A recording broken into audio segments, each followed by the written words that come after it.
think that for many of our students, or at least the students I've spoken with, an opportunity for them to learn about the world that is their community in a different way than they experience in the classroom.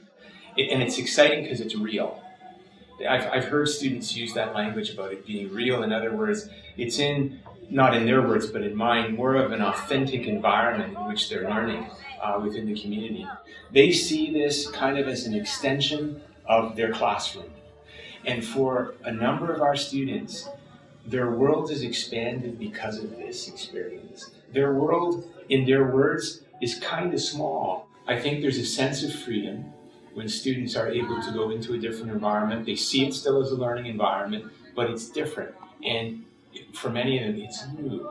And often things new tend to be intriguing. This, for them, for teachers, is an opportunity for teachers to make connections in the community as well.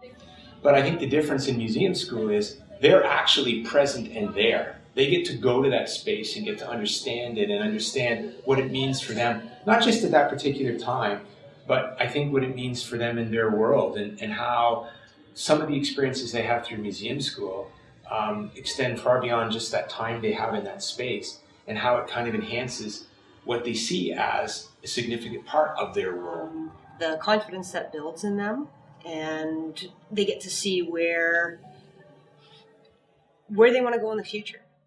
Plants seeds for potential careers.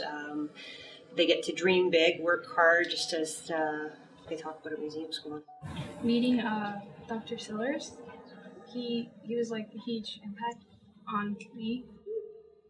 I feel like I can do like anything I want if I like set my heart to it. Museum School is an innovative program that allows students to think outside the box and get involved again in their community. They also realize that maybe they can do some volunteer time when they're in the summertime or going into high school. But overall, the program is inspirational.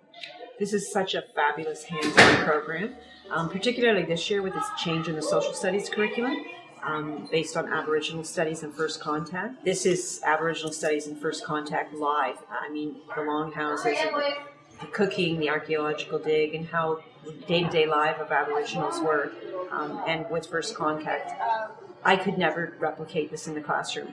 How they do all the little displays, like that one has a display of the whole town with all the longhouses, and how they even incorporated the stubs of the trees, and the people doing cutting wood and all that, and how they did it on a hill just like the one that's out there. Something that's theirs, they get a sense of ownership of the museum, and they really begin to see the museum as a learning environment as opposed to just something cool to come and visit.